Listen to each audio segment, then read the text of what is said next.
नमस्कार दोस्तों, स्वागत है आपका स्टडी फॉर सिविल सर्विसेज में। वीडियो को पूरा देखिए। कोई भी आपका फीडबैक है, कोई सजेशन है, तुरंत वीडियो में कमेंट करके जरूर बताइए। अच्छा लगे तो वीडियो लाइक जरूर कर लीजिए और ऐसे वीडियो लगातार फ्री में बिना किसी एडवर्टीजमेंट के पाने के लिए चैनल को तुरंत सब्सक्राइब कर लीजिए और बेल आइकन को जरूर टैप कर लीजिए ताकि आगे भी सारे वीडियो आपको मिलते रहे। यूट्यूब में फॉलो करते हैं तो प्लीज ये वाला फ्री टेलीग्राम चैनल जरूर ज्वाइन कर लीजिएगा। सारे नोटिफिकेशन, सारे अपडेट यहीं पे आते हैं, ध्यान रखिएगा। स्टडी फॉर सिविल सर्विसेज का कोई भी पेड ग्रुप अगर आपको ज्वाइन करना है तो सिर्फ 8564880509696086089453864455 यही नंबर है हमारे, सिर्फ जहां पे कॉल या व्हाट्सएप कर सकते हैं। इंस्टाग्राम पे हमारा पेज जरूर फॉलो कर लीजिएगा, studyforcivil.services है। ट्विटर पे हमको जरूर फॉलो कर लीजिएगा, @studyforcivils है। विकास के सिद्धांत में हम बात करेंगे यहाँ पर विकास के गांधीवादी दृष्टिकोण के बारे में। विकास का गांधीवादी दृष्टिकोण फोकस करता है माइक्रो ग्रुप्स पर, और ये अवधारणा जो है पश्चिमी देशों में जो विकास की अवधारणा है उससे भिन्न है। महात्मा गांधी की अवधारणा में ग्रामीण समुदाय जैसे जो माइक्रो ग्रुप्स होते हैं उनकी बहुत महत्वपूर्ण भूमिका होती है ग्रामीण विकास में या फिर एक ओवरऑल विकास में। ठीक है, समाज में पारस्परिक क्रियाकलाप इंपॉर्टेंट है माइक्रो ग्रुप्स का, जैसे कि ग्रामीण समुदाय। तो विकास का जो गांधीवादी दृष्टिकोण है उसके अनुसार विकास की प्रक्रिया में राज्य की दखलंदाजी या फिर हम कह सकते हैं राज्य की भूमिका कम होनी चाहिए, और जो माइक्रो ग्रुप्स हैं या फिर जो सबसे छोटी यूनिट है जिसको गांव कहा गया है उसकी भूमिका विकास में ज़्यादा होनी चाहिए। तो गांधीवादी अवधारणा के अनुसार स्थानीय स्तर पर गांव के आर्थिक विकास का एक केंद्रीय बिंदु क्या होगा, गांव खुद होगा। ठीक है, तो जब माइक्रो ग्रुप्स होते हैं तो उस स्थिति में एक व्यक्ति की भूमिका अलग अलग डिफाइन होती है। माइक्रो ग्रुप्स में चूँकि छोटा ग्रुप होता है, हर व्यक्ति की एक भूमिका होगी और वो अपना कुल मिलाकर योगदान देगा और इसी तरीके से समाज विकसित होगा। इसी तरीके से कई सारे माइक्रो ग्रुप्स विकसित होंगे और एक ओवरऑल डेवलपमेंट कंट्री में अचीव किया जा सकता है। ये गांधीवादी अवधारणा थी। तो पंचायती राज संस्थाएं जैसे बनी है, इसमें गांधीवादी प्लान या फिर कह सकते हैं गांधीवादी सिद्धांत की अहम भूमिका रही है। अब विकास के प्रमुख मुद्दे, इन पर ब्रीफ में बात करेंगे। इन पर हो सकता है क्वेश्चन बन जाए, लेकिन फैक्चुअल पार्ट इसमें कुछ नहीं है, सब थ्योरेटिकल पार्ट है। बहुत ब्रीफ में आपको जिन जिन कीवर्ड्स को समझना जरूरी है उसी को समझाएंगे। जैसे वृद्धि बनाम जो है वितरण या फिर ग्रोथ वर्सेस डिस्ट्रीब्यूशन का मुद्दा क्या है, डेवलपमेंट। ग्रोथ वर्सेस डिस्ट्रीब्यूशन का मुद्दा ये है कि जैसा कि हमने आपको पहले बताया था कि ट्रिकल डाउन थ्योरी यानी कि विकास का रिसाववादी सिद्धांत जो है उस पर काम किया गया था पहली कुछ पंचवर्षीय योजनाओं में। यानी कि अगर इंडस्ट्रीज डेवलप होती हैं या फिर एक ही सेक्टर अगर डेवलप होता है और बड़ी मात्रा में पूंजी का निवेश अगर किया जाता है तो धीरे धीरे विकास का रास्ता तय होता है और उसी से लोग जो है गरीबी रेखा से ऊपर धीरे धीरे आने लगते हैं। कुल मिलाकर रिसाववादी सिद्धांत यही है कि रिसाव होता है विकास का। ठीक है, यानी एक सेक्टर में अगर इन्वेस्टमेंट किया गया, उस पर ध्यान दिया गया, तो उसी से जो विकास होता है वो पीछे के तबके तक पहुँच जाता है स्वतः। ये होता है ट्रिकल डाउन थ्योरी।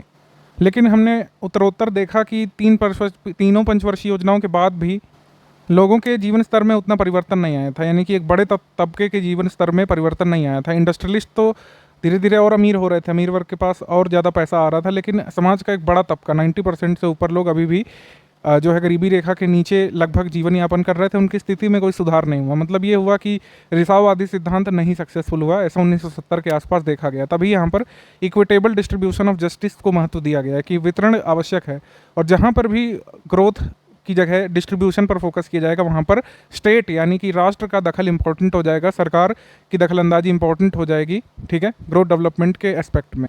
तो भारत में देखा गया कि सिर्फ आर्थिक वृद्धि पर ध्यान देना भारत का विकास सुनिश्चित नहीं कर सकता। इस वजह से ये इक्विटेबल डिस्ट्रीब्यूशन ऑफ जस्टिस यानी डिस्ट्रीब्यूशन पर फोकस करना होगा। इसी वजह से सरकार यानी कुल मिलाकर स्टेट की नीतियां अहम हो गई थी और स्टेट जो भी पॉलिसी बनाएगी उसकी एक इम्पॉर्टेंट भूमिका रहने वाली थी भारत के विकास में। अब कृषि बनाम औद्योगिक विकास की बात कर लें तो जैसा कि हमने आपको पहले भी बताया है कि वही सब चीज़ें एक क्रमबद्ध तरीके से लिख दी गई हैं कि 1960 के दौरान अनाज की अत्यधिक कमी देखी गई थी। इसका कारण क्या था, सूखे पड़े थे, काफ़ी इंटेंस ड्रॉट पड़ा था। और फिर आप सीनो इंडिया वार भी देख सकते हैं, भारत पाकिस्तान का युद्ध भी देख सकते हैं।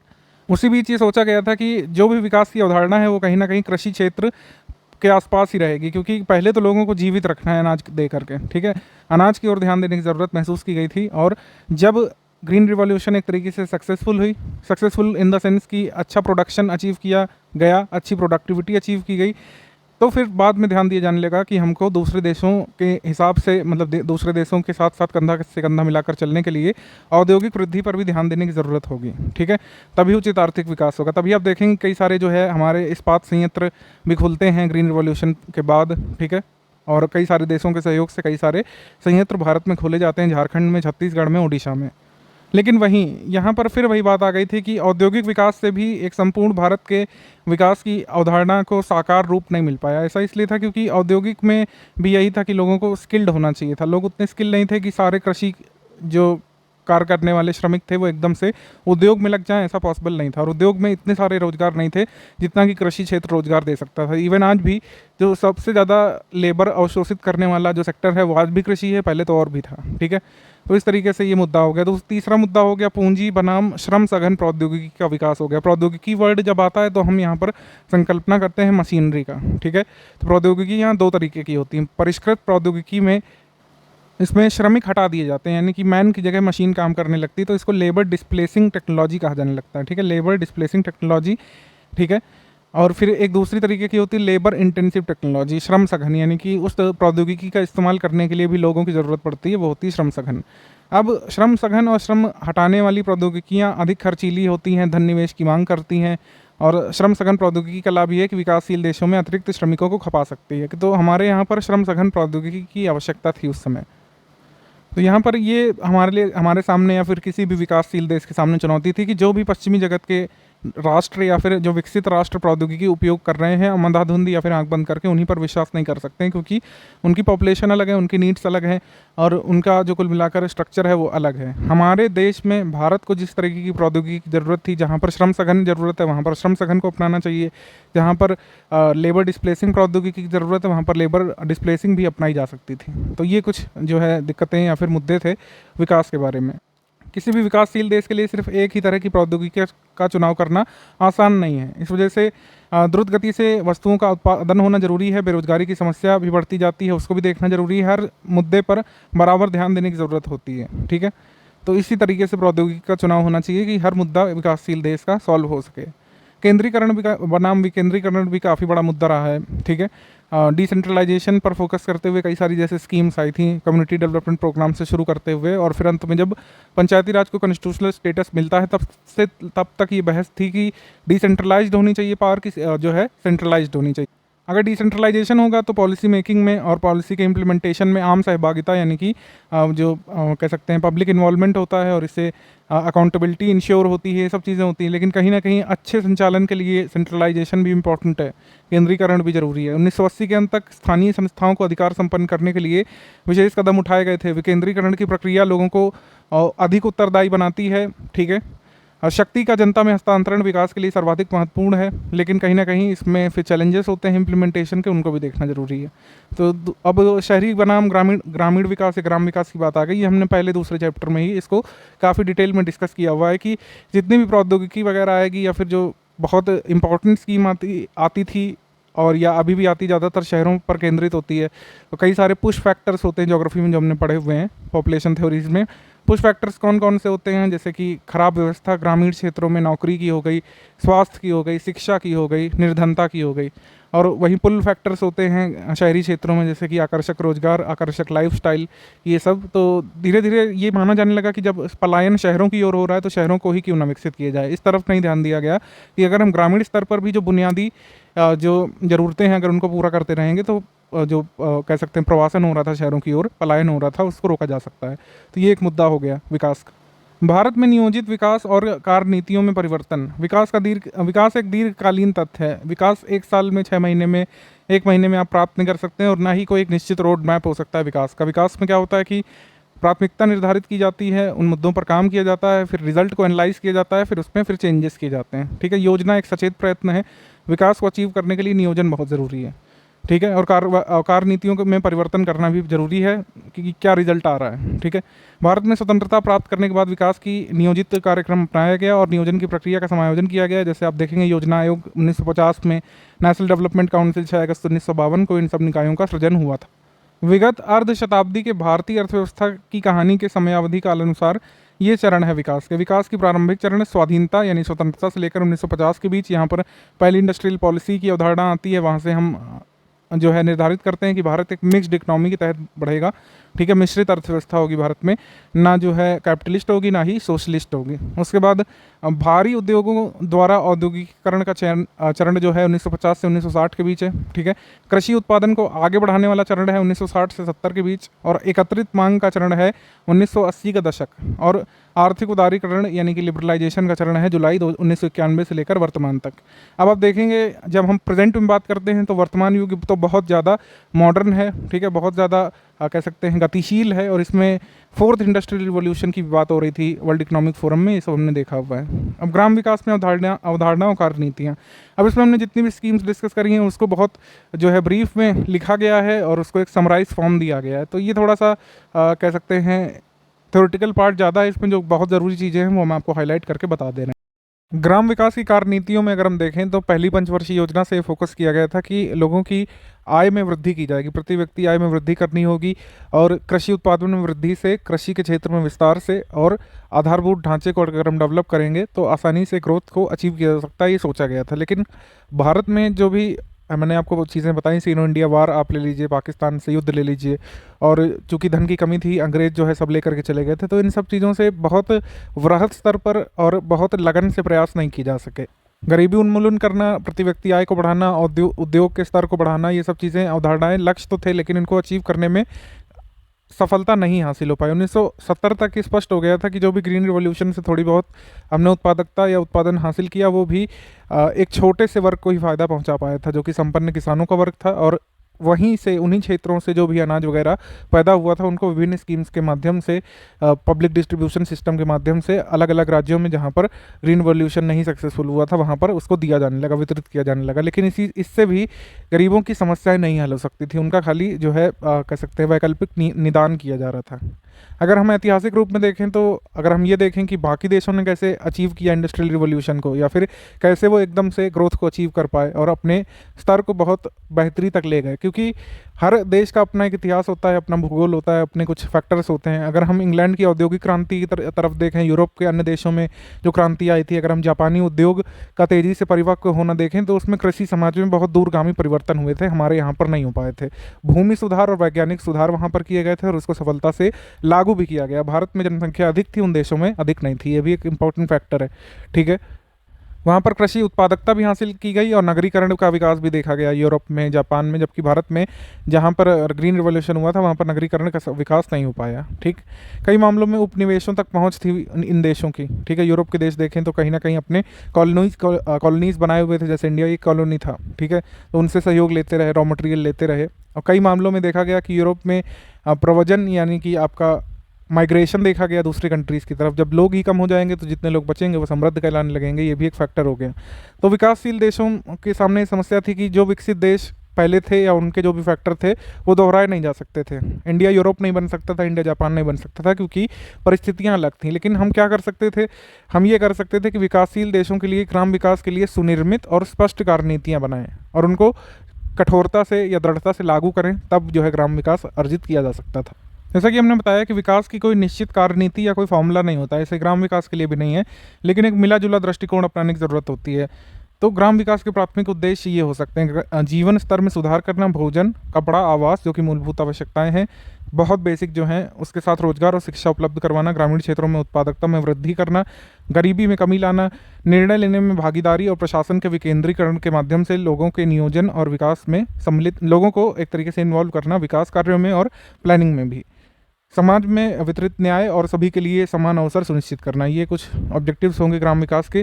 ग्राम विकास की परियोजनाएं कार्यक्रम, कई सारे हम परियोजनाएं कार्यक्रम डिस्कस कर चुके हैं। अब एकीकृत ग्राम विकास कार्यक्रम, इसके बारे में बात कर चुके हैं। लेकिन एकीकृत ग्राम विकास की अवधारणा क्या है, इसको भी देख लेते हैं। एकीकृत शब्द का मतलब इंटीग्रेटेड होता है, मतलब ग्राम विकास करने के लिए जो महत्वपूर्ण कारक हैं, जैसे कि आपकी निर्धनता की समस्या हो गई, जैसे शिक्षा की समस्या हो गई, जैसे कि सुविधाओं की समस्या हो गई, सड़क संचार वगैरह। ठीक है, निरक्षरता की समस्या हो गई, शोषण की समस्या हो गई और डिस्क्रिमिनेशन की समस्या, अनटचबिलिटी जैसी प्रथाओं की समस्या हो गई। तो इन सभी को एक करके देखना चाहिए। ठीक है, इन सब के लिए अलग अलग स्कीम अगर लाई जाएंगी तो वो थोड़ी बहुत सक्सेसफुल हो सकती हैं, लेकिन ओवरऑल ग्राम विकास अर्जित नहीं किया जा सकता। ठीक है, तो एकीकृत ग्राम विकास इस बात पर बल देता है कि जितने भी पहलू हैं जिनका ग्रामीण जीवन पर प्रभाव है वो आपस में संबंधित है, उनको अलग अलग करके नहीं देख सकते हैं। एकीकृत उपागम आवश्यक है। ग्रामीण जीवन में विभिन्न आयाम, कृषि और संबद्ध गतिविधियों में वृद्धि, ग्रामीण औद्योगिकीकरण, शिक्षा, स्वास्थ्य, जनकार्य, गरीबी उन्मूलन कार्यक्रम और ग्रामीण रोजगार कार्यक्रम चला करके हम जो है ग्राम विकास कर सकते हैं। अब ग्राम विकास में स्थानीय स्तर की सहभागिता कैसे सुनिश्चित की जाएगी? 1980 के अंत में स्थानीय स्तर की सहभागिता को भारत में अधिक बल दिया गया। इससे पहले हालांकि कई सारी कमेटीज आई थी जिनके नाम आपको याद रखना जरूरी है, पॉलिटी लिस्टिंग में भी दिखाया हुआ है हमने। 1990 के दशक के प्रारंभ में संविधान का 73वां और 74वां संशोधन विशेष महत्व रखते हैं इसी मामले में, जो कि आपका जैसे 74वां किससे संबंधित है? म्यूनिसिपैलिटी से संबंधित है। तो विकेंद्रीकरण क्यों आवश्यक है? लोगों को इन्वॉल्व करना इसलिए ज़रूरी है कि ग्रामीण क्षेत्रों में विशिष्ट लोगों को दबाना, जिससे कि ग्राम विकास की प्रक्रिया को गरीब लोग सक्रिय होकर साकार करें। ठीक है, मतलब कि केवल विशिष्ट लोगों की भागीदारी ना हो, सभी लोगों की भागीदारी हो ग्राम विकास के इम्प्लीमेंटेशन में। स्थानीय स्तर पर लोगों द्वारा महसूस की जा रही आवश्यकता को महत्व देना और उनकी ऊर्जा और दृष्टिकोण का उपयुक्त कार्यक्रमों के निर्माण में शामिल करना। मतलब ग्राम विकास करने, आप ऐसे समझिए कि ग्राम विकास अगर करना है आपको, तो जाहिर सी बात है कि आपको ग्राम के बारे में पता होना चाहिए, ग्राम की ज़रूरतों के बारे में। अगर कोई कह सकते हैं इलीट लॉबी ग्राम विकास संबंधी योजना बनाएंगे, तो आप देखेंगे कि कहीं ना कहीं उसमें खामियां जरूर होंगी। जैसे टॉप टू बॉटम और बॉटम टू टॉप अप्रोच वाली जो चीज़ है हमने नीति आयोग में पढ़ी है, और योजना आयोग नीति आयोग में यही फ़र्क था कि जो अप्रोच है वो ये होनी चाहिए कि ग्राम विकास अगर करना है तो ग्राम कैसा है, ग्राम के लोग कैसे हैं, वो कैसा सोचते हैं कि विकास होना चाहिए, विकास योजना में उनकी बातों के, उनके ओपिनियन को, उनके दृष्टिकोण को भी शामिल करना चाहिए। ये बहुत ज़रूरी बात है जो कि अब महसूस की जाने लगी थी। और ये कैसे अचीव कर सकते थे? डिसेंट्रलाइजेशन से। ग्रामीण विकास में परिवर्तन के लिए लोगों के दृष्टिकोण में शिक्षा का एक उपकरण अच्छी तरह उपयोग करना चाहिए। शिक्षा का इस्तेमाल इस तरीके से किया जाए कि लोगों को समाज में परिवर्तन लाने के लिए संगठित करने में सफल हो। तो लोग अगर शिक्षित होंगे तभी अपना विकास कर पाएंगे, ये बहुत ज़रूरी बात है।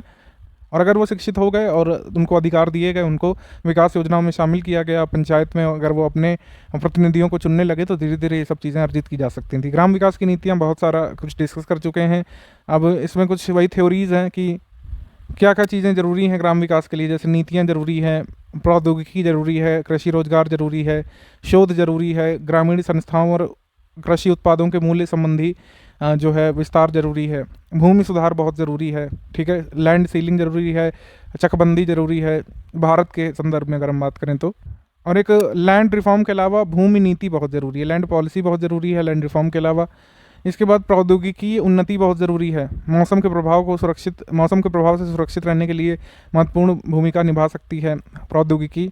और चूँकि कृषि समाज, मतलब ग्रामीण समाज जो है मुख्यतः कृषि पर आधारित है, प्रौद्योगिकियों का विशेष ध्यान रखना चाहिए जिससे उत्पादकता बढ़ती रहे और उसी में लोगों को रोजगार के अवसर भी बढ़ते रहें। ठीक है, ग्रामीण भारत में निरक्षरता की समस्या बहुत विकट थी, अभी भी है। लेटेस्ट सेंसस में भी अगर हम देखें तो रूरल एरियाज़ में लिटरेसी रेट कम है। तो लिटरेसी को बढ़ाने के लिए कई सारे कार्यक्रम तो चल ही रहे थे, लेकिन उनको और मजबूत किए जाने की ज़रूरत थी। शोध और विस्तार ग्राम विकास योजनाओं का महत्वपूर्ण अवयव है। शोध ज्ञान में वृद्धि करता है। ठीक है, सर्वेज रेगुलर होते रहने चाहिए। किन किन मतलब किन किन लाभार्थियों को हमको लाभ पहुंचाना है उनके बारे में जानना समझना जरूरी है, तभी स्कीम अच्छी बन पाएगी और उसका इम्प्लीमेंटेशन भी अच्छे से हो पाएगा।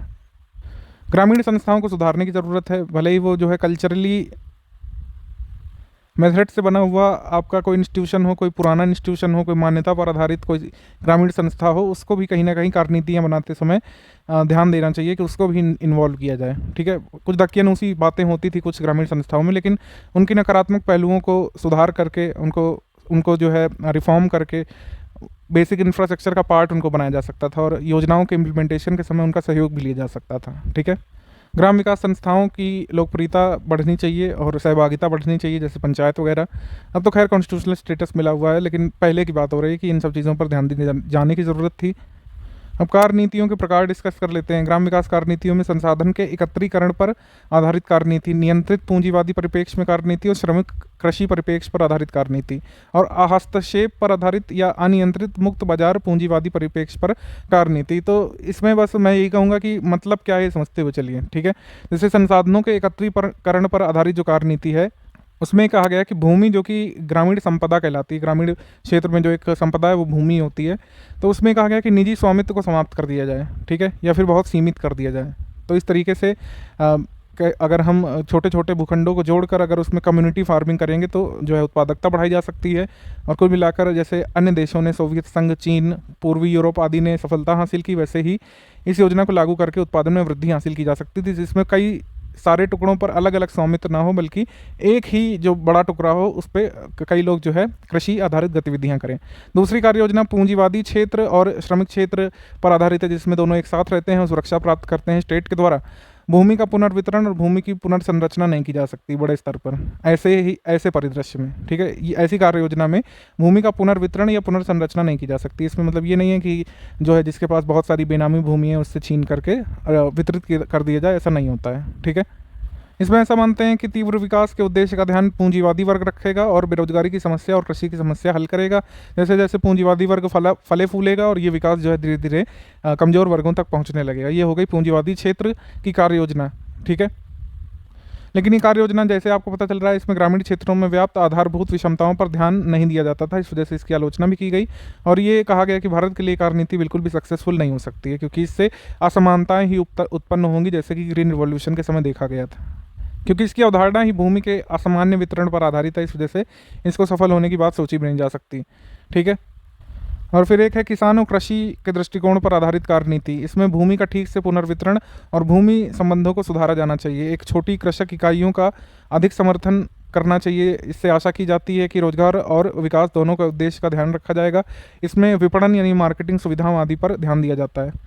अंत में कार्य नीति है कि हम अनियंत्रित पूंजीवादी परिप्रेक्ष्य पर आधारित कार्य नीति जिसको कह सकते हैं। इस कार्य नीति के अनुसार संपन्न भूस्वामी कृषि उत्पादन में तीव्र वृद्धि के लिए बड़े पैमाने की अर्थव्यवस्था का लाभ उठाते हुए अग्रणी भूमिका निभाते हैं और छोटी छोटी कृषि इकाइयां जो है खत्म हो जाएंगी। ये सुझाव दिया गया कि स्टेट जो है पूंजीवादी क्षेत्र के विस्तार में हस्तक्षेप नहीं करेगा और स्वामित्व की कोई सीमा नहीं होगी, ठीक है। स्वच्छंद विस्तार से आशा की जाती है कि गतिशीलता उपलब्ध करवाएगा और ग्रामीण अर्थव्यवस्था और इससे प्राप्त होने वाले सुधार हासिल होंगे और रोजगार में वृद्धि होगी और निम्न वर्गों तक वही ट्रिकल डाउन इफेक्ट टाइप आप मान सकते हैं कि राज्य हस्तक्षेप नहीं करेगा, भू स्वामित्व की कोई सीमा नहीं रहेगी और धीरे धीरे विकास जो है ग्रामीण क्षेत्रों तक अपने आप ही पहुंच जाएगा। लेकिन वही आप देखेंगे कि जो सबसे उपयुक्त दृष्टिकोण है वो कौन वाला है, किसान और कृषि आधारित दृष्टिकोण जो है सबसे इंपॉर्टेंट है और यही कार्य नीति जो है सक्सेसफुल हो रही है, ठीक। भारत में ग्राम विकास में सरकार का दखल आवश्यक है, ठीक है, आवश्यक रहा है। ग्राम विकास में जो जो योजनाएं बनी हैं उसमें सरकार की एजेंसीज या फिर जो भी आप डिस्ट्रिक्ट डेवलपमेंट अथॉरिटी ले लें या फिर कोई भी ले लें, उसमें सरकार के व्यक्ति जैसे IAS ऑफिसर वगैरह इन्वॉल्व रहें। ऐसा नहीं हो सकता कि हम सीधे सीधे जो है उद्योगपतियों के हाथ में ग्रामीण विकास का कार्य सौंप दें, ऐसा नहीं होता रहा है पहले और ना अभी भी हो रहा है। सरकार का हस्तक्षेप हमेशा रहा है और रहना आवश्यक है, क्योंकि भारत में जो ग्रामों की संकल्पना है वो अलग है, ग्रामीण आबादी बहुत ज़्यादा है, ये सब चीज़ें हैं, इसमें सरकार का दखल देना जरूरी है। बाजार की शक्ति ग्रामीणों के कल्याण करने में क्षेत्र की कुछ संरचनात्मक कठिनाइयों और संस्थागत कमजोरियों की वजह से सक्षम नहीं हो पाती है। परिणाम स्वरूप ग्रामीण जनसंख्या के एक बड़े हिस्से को बाजार द्वारा प्रोत्साहित विकास की प्रक्रिया में शामिल ना हो पाने का भय बना रहता है। इस वजह से सरकार का हस्तक्षेप जरूरी है, जिससे वही हाल है कि इंक्लूजन जो है सरकार ही सुनिश्चित कर सकती है, इंक्लूजन, ठीक है। अब ग्राम विकास क्या है? ग्राम विकास की अवधारणा है कि प्राकृतिक, भौतिक और मानवीय संसाधनों का उपयोग, सुरक्षा, संवर्धन जिसकी आवश्यकता मानव जीवन की परिस्थितियों में लंबे समय तक सुधार लाने के लिए हो, ठीक है। और इसमें ग्रामीण क्षेत्रों के पर्यावरण को बरकरार रखने और सुरक्षित रखते हुए नौकरी और आय के अवसरों का प्रावधान शामिल है। ये है ग्राम विकास, ठीक है।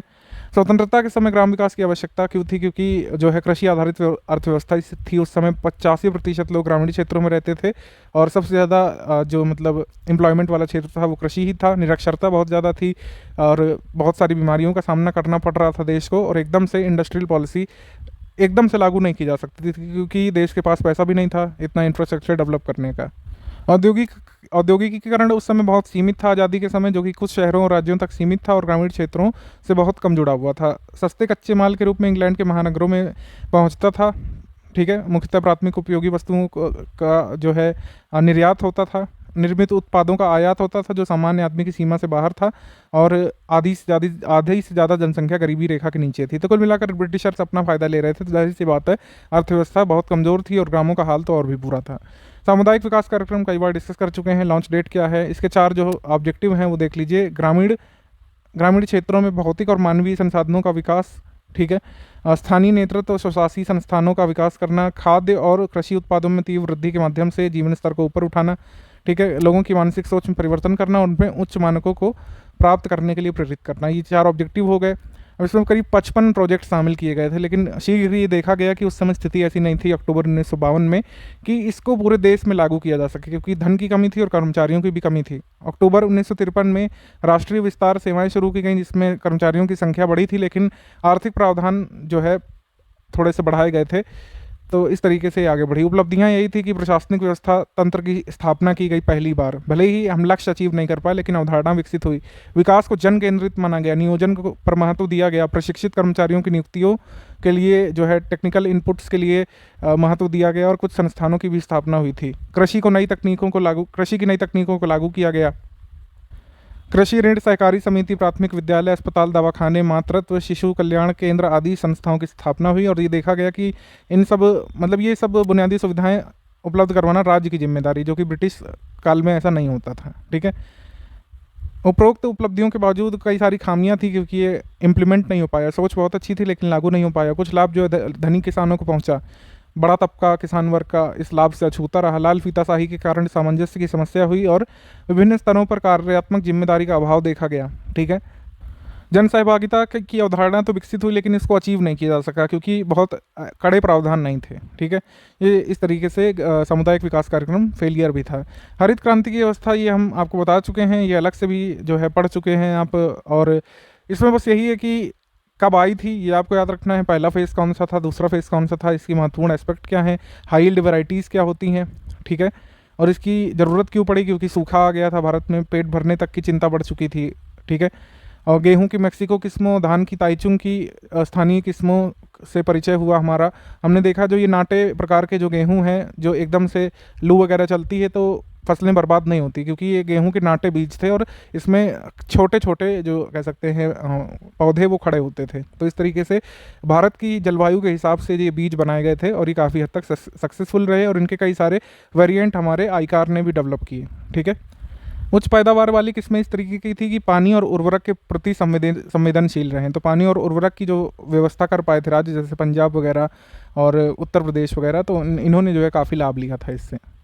इसके बाद ये कहा गया था कि इतनी पैदावार होगी तो उसको समेकित करने के लिए ट्रैक्टर और हार्वेस्टर की ज़रूरत थी, और इन तकनीकों को संपन्न किसान ही अफोर्ड कर सकते थे। तो पंजाब में, हरियाणा में, उत्तर प्रदेश में, पश्चिमी उत्तर प्रदेश में जो है कुछ किसानों ने इसको ख़रीदा, इम्प्लीमेंट किया, और इससे लाभ भी लिया। ठीक है। हरित क्रांति से चावल, गेहूं, मेनली गेहूं की पैदावार बढ़ी, लेकिन अन्य जो हमारे भारत में जो अनाज उगाए जाते थे, जैसे मोटा अनाज हो गया, दालें वगैरह, उनकी पैदावार गिरी थी लगातार।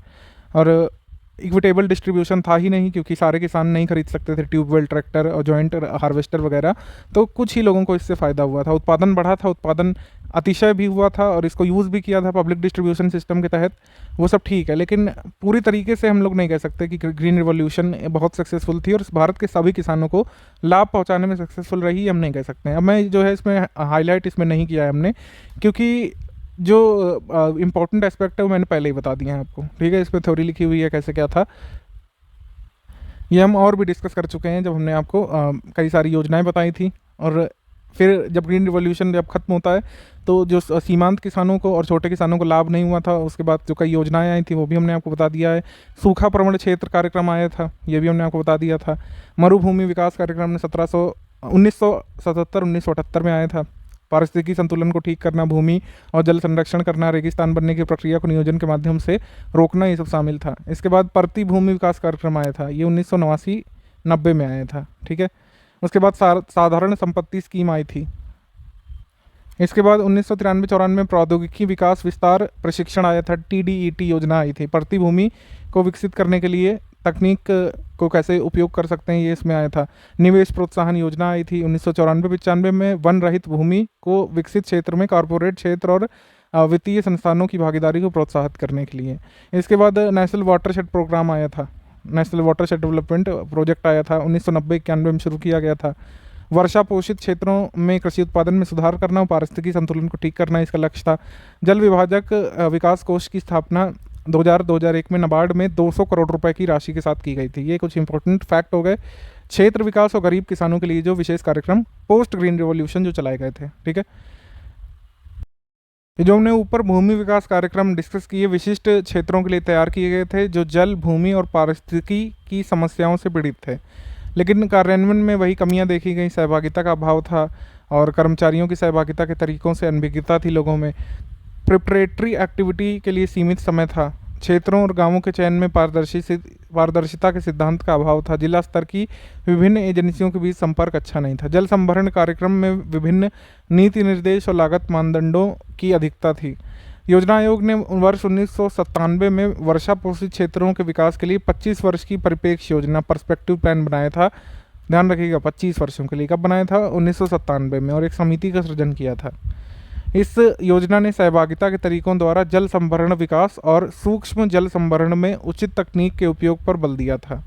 अब हमने देख लिया कि यहाँ पर क्षेत्र के लिए क्या क्या कार्यक्रम किए गए थे। अब गरीबी उन्मूलन के लिए कार्यक्रम किए गए थे, सीधे बेनिफिशियरी को लाभ देने का। बेनिफिशियरी को लाभ देने के जो कार्यक्रम आए थे उसमें हम कई सारे डिस्कस कर चुके हैं, जैसे लघु कृषक विकास एजेंसी 1971 में, और सीमांत कृषक विकास एजेंसी, फिर अखिल भारतीय ऋण समीक्षा समिति आई थी, इसकी सलाह पर इन दोनों एजेंसियों को लागू किया गया था।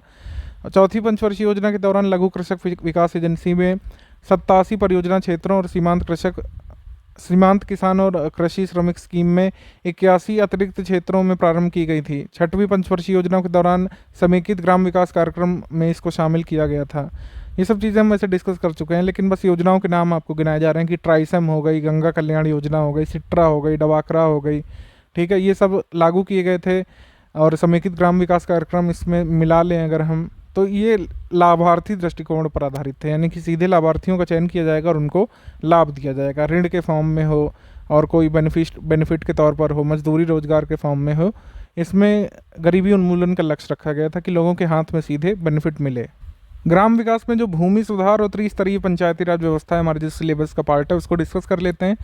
पंचायती राज व्यवस्था त्रिस्तरीय के बारे में बात करें तो उसमें जो चीज़ें जो आपके पॉलिटी से ओवरलैपिंग पार्ट है वो रहेगा, और भूमि सुधार कार्यक्रमों में हमारे कुछ एक्ट्स रहेंगे, उत्तर प्रदेश संबंधित एक्ट रहेंगे, ये इंपॉर्टेंट रहेंगे। बाकी थ्योरी पार्ट इसमें ज़्यादा है। जैसे भारत में कृषि वर्ग के बारे में बात करें तो हम आपको पहले ही बता चुके हैं कि भारत में कृषि वर्ग कैसा है, जोतों का आकार जो है कैसा है, भारत में सीमांत किसान और लघु किसान ज़्यादा हैं, ये सब हम आपको बता चुके हैं। भारत जैसे विशाल देश में कृषि व्यवस्था में बहुत सारे जटिल संयुग्म हैं।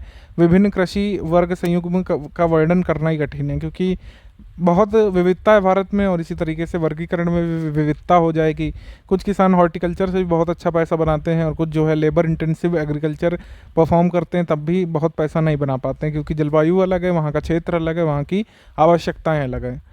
हम सामंतवादी व्यवस्था की वजह से प्राप्त हुई व्यवस्था का अध्ययन अभी आगे करेंगे, जो अंग्रेज़ों के शासनकाल से पहले विद्यमान थी, और जब अंग्रेज आए तो उन्होंने इसको पोषित करना ही जारी रखा, क्योंकि उसमें उनका निहित स्वार्थ था। ठीक है, भारत में कृषि वर्ग कैसा था? सबसे पहले सामंतवादी कृषि प्रणाली थी, जो कि मेडिवल इंडिया से ही चली आ रही थी। ठीक है, सामंतवादी कृषि प्रणाली में क्या होता है कि सामंतवादी कुछ परिवारों को कहा जाता है जो भूमि के बड़े हिस्से के मालिक होते हैं, उसको नियंत्रित करते हैं, काम करते हैं, प्रत्यक्ष रूप से कभी खेती का कार्य नहीं करते हैं।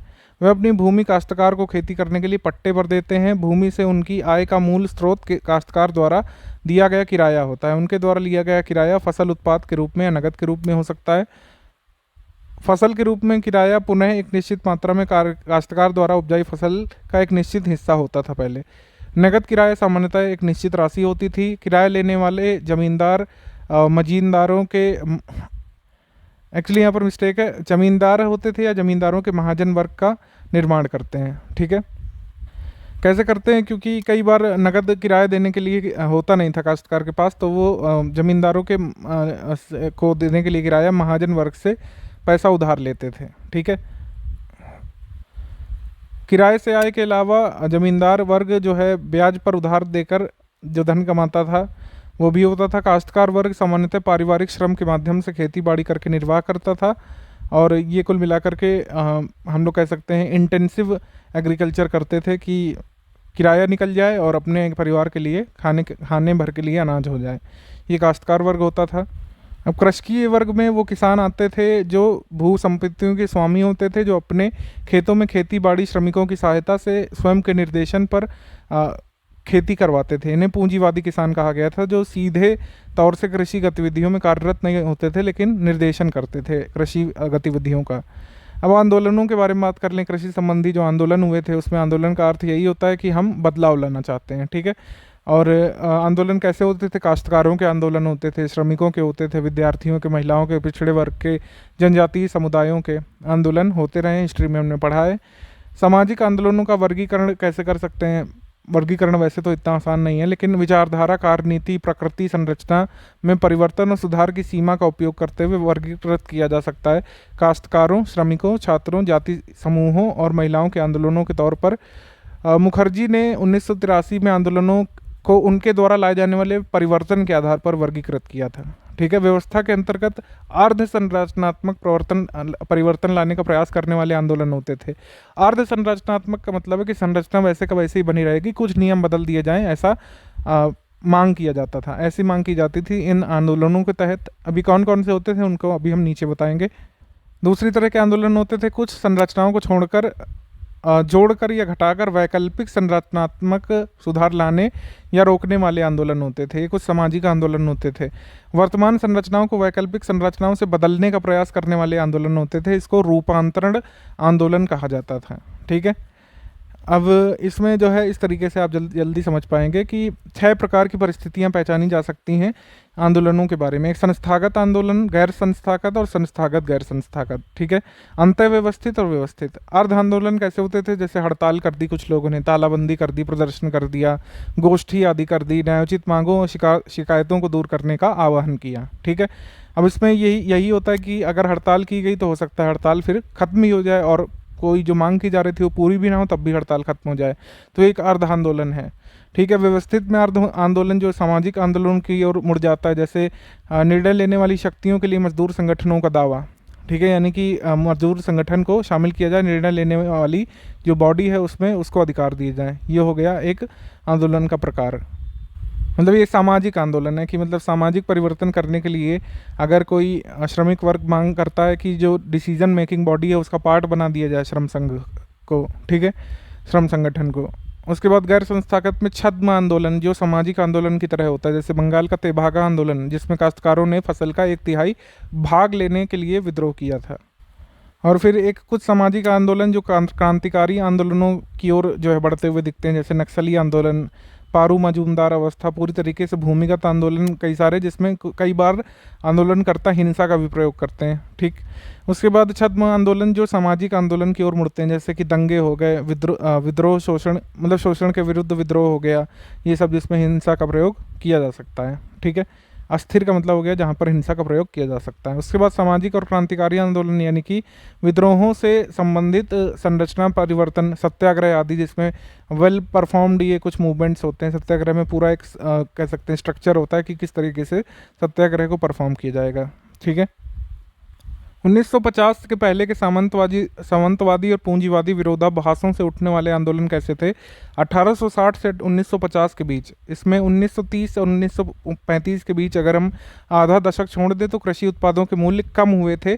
ठीक है, इसके अलावा पूरे काल में बढ़ते रहे थे। 1860 से 1950 के बीच मूल्य लगातार बढ़ते रहे थे कृषि उत्पादों के। इसका प्रभाव ये हुआ था कि भूस्वामियों और काश्तकारों के बीच कृषि उत्पादों पर नियंत्रण के लिए विकसित हुआ संघर्ष। ठीक, भूस्वामियों ने किराया बढ़ाया, काश्तकारों ने विरोध किया। भूस्वामियों ने अपनी संपत्ति के अधिकार की ताकत से काश्तकारों को बेदखल किया, जबकि काश्तकारों ने दावा किया कि अक्सर उन्हें बढ़ती हुई आवृत्ति से स्वामित्व के आधार प्रदान किए जाएं। ठीक, शताब्दी के दौरान किराया दर और उत्पाद पर जमींदारों का नियंत्रण विरोध करने की किसानों की क्षमता में इजाफा हुआ और अंग्रेजों के शासन के अंत तक जमींदारी की संरचना काफ़ी कमज़ोर हो चुकी थी। ठीक है, बाकी आपको अभी आगे बताएंगे कि 1950 के बाद से तो ज़मींदारी एबॉलिशन जब हुआ तो ये सब तो ख़त्म ही कर दिया गया था, बेदखली वगैरह वाला सिस्टम, और इक्विटेबल डिस्ट्रीब्यूशन ऑफ लैंड के बारे में बात की गई थी। सामंतवादी विरोधाभासों से उत्पन्न होने वाले आंदोलन 1952 के बाद। अब इसमें ग्राम दान बहुत इंपॉर्टेंट है। ग्राम दान स्वतंत्रता के बाद और गांधी जी की मृत्यु के पश्चात तेभागा और तेलंगाना आंदोलनों की समाप्ति पर भूदान का उदय हुआ। उसके बाद में ग्रामदान आंदोलन तेभागा और तेलंगाना के विकल्प के रूप में शुरू हुआ था। ग्रामदान और भूदान आंदोलन गांधी जी की परिकल्पना के विस्तार थे, जिसमें संपत्ति के निजी स्वामित्व को न्यास की संपत्ति में बदलना शामिल था, विशेषकर भूमि के मामले में। न्यास स्वामित्व ऐसा होता था या फिर ऐसे इसमें होता था कि उत्पादन के साधन जैसे कि भूमि, मशीन आदि के स्वामी जो है अपनी संपत्ति और उनकी जो भी उपक्रम है उसके न्यासी यानी कि ट्रस्टी बन जाएं, मालिक ना होकर ट्रस्टी बन जाएं। और जो ये मतलब कह सकते हैं इसमें ओनरशिप किसकी रहेगी अगर वो ट्रस्टी बन गए? ट्रस्टी बन गए, फिर ओनरशिप वो दे देंगे जो समुदाय उस पर श्रम करेगा। ठीक है, मतलब कि इसमें ओनरशिप या कैपिटलिज्म की अवधारणा ना होकर के ट्रस्टीशिप की अवधारणा पर जो है उत्पादन हो, ये यहाँ पर संकल्पना की गई थी भूदान और ग्रामदान में। ठीक है, मतलब कि भूस्वामी जो है वो न्यासी बन जाए और इस पर जो है संयुक्त स्वामित्व किसका रहेगा, उस समुदाय का जो उस पर श्रम करेगा। जैसे मान लीजिए कोई अगर फैक्ट्री है तो उसमें ट्रस्टी बन जाएगा मालिक, और उसमें जॉइंट ओनरशिप रहेगी उन सभी लोगों की जो उस पर काम कर रहे थे। विनोबा भावे का भूदान आंदोलन नालगोंडा से शुरू हुआ था, जहां पर तेलंगाना आंदोलन शुरू हुआ था। विनोबा भावे ने भूस्वामी परिवारों से भूमिहीनों को अपना अतिरिक्त पुत्र मानने का आग्रह किया और उन्हें अपनी भूमि का कुछ हिस्सा उपहार देने के लिए कहा। यही था आपका कह सकते हैं भूदान आंदोलन। अगली अवस्था में गांव के भूस्वामियों को गांव की अपनी सारी भूमि उपहार देने के लिए निवेदन किया गया था। ये भूमि किसी व्यक्तिगत की फिर नहीं होती, अगर पूरा का पूरा गांव अगर जो है उपहार दे दिया जाता तब ये संयुक्त स्वामित्व वाली संपत्ति होती। ठीक है, एक क्रांतिकारी कदम था। कुल मिलाकर निजी संपत्ति के अंत की मांग की गई थी, जो कि मतलब गांधी जी की अवधारणा थी कि कैपिटलिज्म नहीं होना चाहिए। ठीक है, पूरा सोशलिज्म भी नहीं होना चाहिए, कैपिटलिज्म भी नहीं होना चाहिए, ट्रस्टीशिप की अवधारणा होनी चाहिए। ग्रामदान सर्वोदय आंदोलन शोषण की सामंतवादी ताकतों से सीधे संघर्ष में नहीं भिड़ गया था। मतलब ये नहीं कि सामंतवादी ताकतों से सीधे आंदोलन के तौर पर संघर्ष किया जाए, बहुत ही प्रेम से या फिर कह सकते हैं इसे एक महान कार्य बताकर इसे भूदान नाम दिया गया था। ठीक है, काश्तकारी और कृषि श्रमिकों के शोषित वर्ग के लिए उत्पादन और वितरण की वैकल्पिक समतावादी व्यवस्था स्थापित करने के लिए ये विकल्प प्रदान किया गया था। जो लोग जो है इस नेक कार्य में जुड़ना चाहते थे वो आराम से ट्रस्टी बन सकते थे और बिना कोई विद्रोह संघर्ष के अपनी भूमि दान में दे सकते थे। ठीक है, ये हुआ भूदान और ग्रामदान। उसके बाद नक्सलवादी या नक्सली आंदोलन, नक्सलबाड़ी आंदोलन का उदय हुआ था दार्जिलिंग जिले के सिलीगुड़ी तहसील से, और वहाँ पर एक नक्सलबाड़ी नाम की जगह थी। वहाँ से नक्सलबाड़ी से परिवर्तित होकर के नक्सलवादी या नक्सली आंदोलन अस्तित्व में आता है। कब आता है? 1967 से आगे। 50 के दशक के मध्य से कृषि या कृषक समिति ने जमींदार वर्ग से कभी न रुकने वाले संघर्ष का प्रारंभ किया। उन्होंने जमींदारों को काश्तकारों को बेदखल करने और गैरकानूनी कर लेने से रोका। काश्तकारों को ये सलाह दी गई नक्सलवादी आंदोलन में कि वो अपनी फसल का हिस्सा तब तक ना दे जब तक जमींदार जो है अपने फसल मतलब अपनी ज़मीन का पूरा रिकॉर्ड यहाँ पर कागज़ ना दिखाए कि ये उसका स्वामित्व है उस पर, तब तक काश्तकार जो है अपने बोए गए जोते गए अनाज का जो उगाए गए अनाज का हिस्सा ज़मींदार को नहीं देंगे जब तक वो दस्तावेज अपने स्वामित्व को ना दिखाए उनको।